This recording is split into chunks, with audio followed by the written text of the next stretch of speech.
He was the son of a wrestling icon, one of the toughest men to ever step into a squared circle. He racked up dozens of championships across multiple decades and territories, leaving a trail of battered opponents in his wake. So why was Greg the Hammer Valentine, a man with the pedigree and the skill of a champion, forever denied wrestling's ultimate prize, the WWF World Heavyweight Championship? The photographs exist.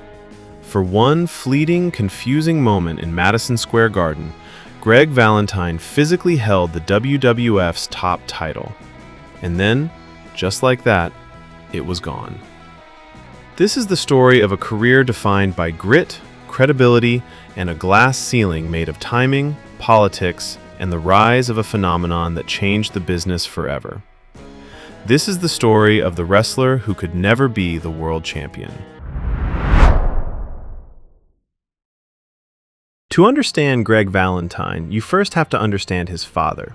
John Theodore Wisniewski, known to the world as Johnny Valentine, wasn't just a wrestler, he was an institution. A tough, barrel-chested brawler from Seattle, Johnny carved out a legendary career as one of the industry's most believable and feared heels. He operated under a simple philosophy, one he'd pass on to his son. I can't make the public believe in the rest of the card, but I can make them believe in me. His son, Jonathan, was born into this world of smoke-filled arenas and long nights on the road. He saw the business from the inside out, yet his father initially refused to let him in. Before Greg, who would later adopt his father's ring name, was even allowed to lace up a pair of boots, Johnny demanded he spend 6 months doing nothing but watching, studying, and breaking down the psychology behind every single hold and every crowd reaction. This wasn't just a job, it was a craft, meant to be learned with painstaking care. Greg's early training was a tour of wrestling's most demanding schools. He learned under the infamous Sheik Ed Farhat and survived Stu Hart's legendary Dungeon in Calgary, a basement that forged some of wrestling's toughest men. He started out using names like Babyface Nelson and Johnny Fargo, slowly building a reputation for a hard-hitting, no-nonsense style that was both methodical and punishing. He was his father's son, a true craftsman in an industry of showmen. But the entire landscape of professional wrestling was irrevocably altered on October 4th, 1975. A twin-engine Cessna carrying wrestlers Johnny Valentine, Ric Flair, Bob Bruggers, and Tim Woods, along with promoter David Crockett, ran out of fuel on its approach to Wilmington, North Carolina. The plane clipped a line of trees and crashed. The consequences were devastating. Ric Flair suffered a broken back, an injury so severe doctors told him he'd never wrestle again. Johnny Valentine's fate was even worse. He suffered multiple fractures, but a piece of bone lodged in his spinal column caused catastrophic damage, ending his in-ring career. The man who was one of wrestling's biggest attractions would be confined to using crutches for the rest of his life. In the wake of the tragedy, Mid-Atlantic Championship Wrestling, the cornerstone of the NWA, had a massive void. They needed a top-tier heel, someone with the credibility to replace the irreplaceable Johnny Valentine. So, they called his son. Greg Valentine was brought into the territory specifically to fill his father's spot. He didn't just inherit a roster spot, he inherited his father's reputation for mayhem. The promotion immediately showcased his diving elbow drop in vignettes where he shattered wooden boards with the point of his elbow. He was presented as a dangerous man, and he quickly proved it. Valentine wasn't just a replacement, he was a new, methodical instrument of destruction. It was here that he forged a complex relationship with the man who survived the crash that ended his father's career, Ric Flair. Flair, having defied medicine to return to the ring, was a flamboyant star on the rise. Together, they formed a tag team that was as brilliant as it was brutal. They were a perfect contrast, Flair's charisma and Valentine's stoic, punishing offense. They captured the NWA World Tag Team Championships on multiple occasions, dismantling opponents with such savagery that the NWA president eventually stripped them of the titles for unprofessional conduct. When their partnership dissolved, their friendship curdled into a bitter rivalry. After Flair refused to reform their team, Valentine felt betrayed.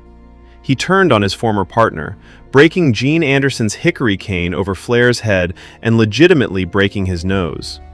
The feud that followed over the NWA United States Heavyweight Championship was a masterclass in storytelling, culminating on July 26, 1980, when Valentine defeated Flair for the title in Flair's adopted hometown of Charlotte. He would hold that championship 3 times, cementing his status as a top-tier singles star. His rivalries were legendary. He engaged in a violent feud with the incredibly tough Native American superstar Wahoo McDaniel. But perhaps his most brutal series of matches came against Rowdy Roddy Piper. Their wars escalated to a dog collar match at the very first Starrcade in 1983. Chained together by the neck, the two engaged in a bloody, unforgettable brawl. Though Piper won the non-title match, Valentine had established himself as one of the most credible and fearsome heels in the entire industry. He was a champion maker, the perfect villain to build a hero against. And that reputation would follow him north. In 1981, Greg Valentine returned to the World Wrestling Federation, a territory dominated by the wholesome, all-American champion Bob Backlund. With his rugged style, Valentine was the perfect foil and was immediately positioned as a top contender. Then came the night of October 19, 1981, at Madison Square Garden. The match between Backlund and Valentine was a grueling affair. Towards the end, Valentine trapped the champion in an airplane spin, but as he spun, Backlund's legs knocked the referee unconscious. Both wrestlers tumbled to the mat. What happened next became one of the most bizarre footnotes in WWF history. The dazed referee came to and, in the confusion of both men wearing similar colored trunks, saw a cover and counted the pinfall. But it was Greg Valentine who got to his feet first. The disoriented official raised Valentine's hand and handed him the WWF Championship belt. The photos are real. For one chaotic, shining moment, Greg the Hammer Valentine stood in the center of the world's most famous arena as the new WWF champion. But the reign wasn't real. Ring announcer Howard Finkel quickly clarified that due to the controversial finish, the championship was being held up pending a review. Valentine was never officially recognized as champion. The title was returned to Backlund a month later after he defeated Valentine cleanly in a rematch. The phantom title change was erased from the official record books, a strange anomaly confined to the memories of those who saw it and the pages of wrestling magazines. It was a sign that the company saw him as a legitimate threat to the throne, but it was also a preview of what was to come. Always the challenger, never the king. In 1984, Greg Valentine returned to the WWF for the most iconic run of his career. He saw that Vince McMahon's vision for national expansion was about to change the business forever, and he wanted in. Managed first by Captain Lou Albano and later by Jimmy Hart, the Hammer was positioned as the quintessential mid-card champion. His target was the Intercontinental Champion, the fiery Tito Santana. On October 14, 1984, in London, Ontario, the two met in a match that would define their legendary rivalry. Valentine relentlessly attacked Santana's injured knee, a masterclass in ring psychology. Near the end, a resilient Santana fought back and thought he had the victory. But as he celebrated a 2 count, Valentine rolled him up for the pin. Greg the Hammer Valentine was the new Intercontinental Champion. His reign, which lasted an impressive 285 days, is remembered as one of the most important in the title's history. Valentine was a workhorse, bringing a new level of grit to the championship and solidifying its reputation as the belt for the company's best performers. At the very first WrestleMania, he defended the title against the Junkyard Dog, retaining his belt despite a count-out loss. The epic feud with Santana reached its climax on July 6, 1985, in a steel cage match in Baltimore.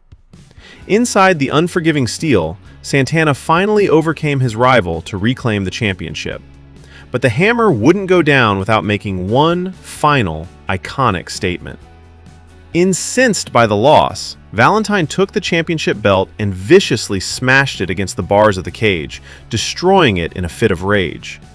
This was a planned angle to introduce the new, modern design for the Intercontinental title, but in that moment, it was the ultimate act of a bitter, defeated heel. A perfect end to a legendary reign. After losing the Intercontinental title, Valentine needed a new direction. He found it by teaming up with the arrogant and flashy Brutus Beefcake under the management of luscious Johnny Valiant. The Dream Team was born.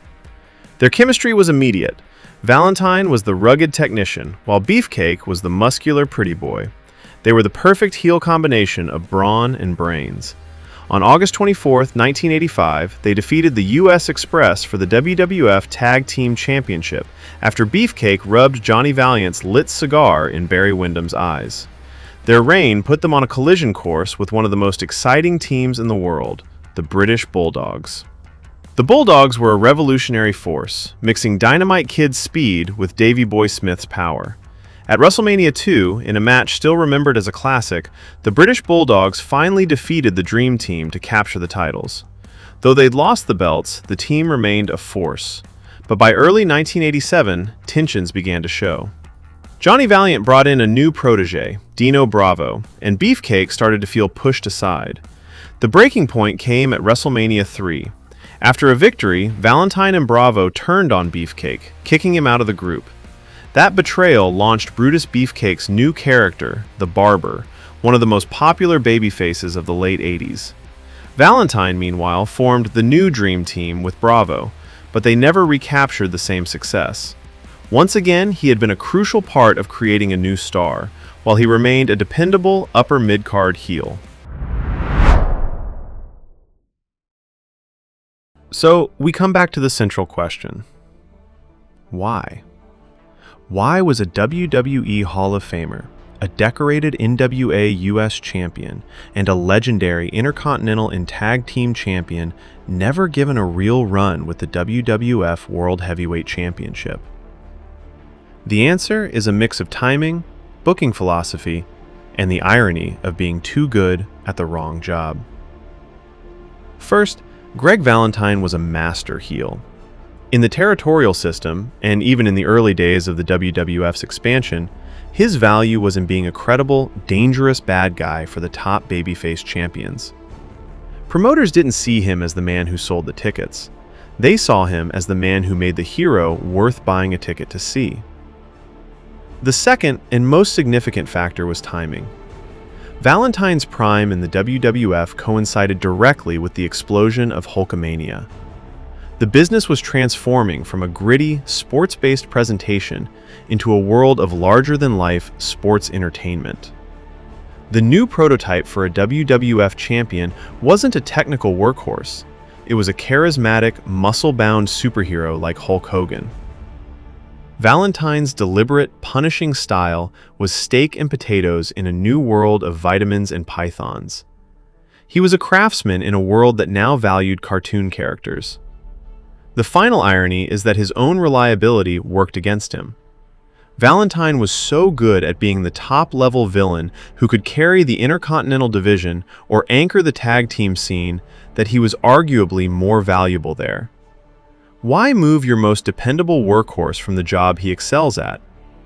In the end, the very qualities that made him a legend, his credibility, his toughness, his mastery of the heel persona, were the same qualities that kept him from reaching the industry's highest peak.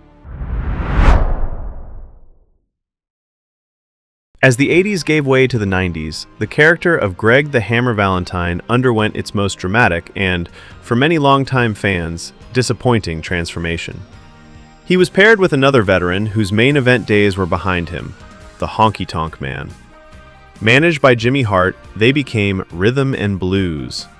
The concept saw the two grizzled veterans presented as aspiring rock and roll stars.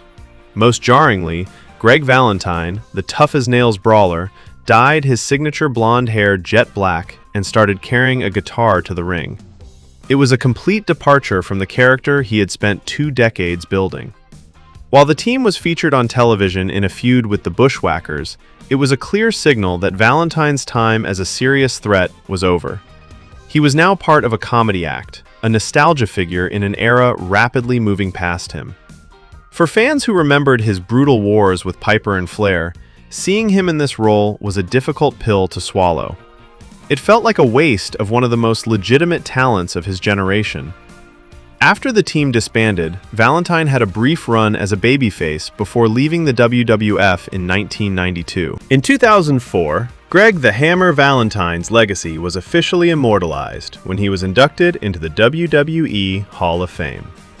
The honor was a recognition of a career built on more than just titles. It was a career built on believability. In an industry based on illusion, Greg Valentine felt real. His punches looked like they hurt because they did. His matches felt like fights because to him, they were. The title of World Champion is often seen as the ultimate measure of success. But Greg Valentine's career proves there's a different kind of greatness. He wasn't the hero standing in the spotlight at the end of the night. He was the villain who made that hero's journey matter. He was the foundation upon which main events were built. His rivalries with men like Roddy Piper, Tito Santana, and Ric Flair are the true measure of his impact, not the one title he never officially won. The quality of your enemies often tells you more about your place in the business than any championship ever could. Greg Valentine may never have been the WWF World Heavyweight Champion, but he was a champion's greatest opponent, a wrestler's wrestler, and one of the toughest men to ever grace the squared circle. And that is a legacy no title belt can define. What do you think? Was Greg Valentine the greatest wrestler to never win the WWF Championship? Who else belongs on that list? Let us know your thoughts in the comments below. And if you enjoyed this look back at wrestling history, make sure to hit that like button, subscribe to the channel, and turn on notifications so you never miss a deep dive into the careers of wrestling's most iconic figures.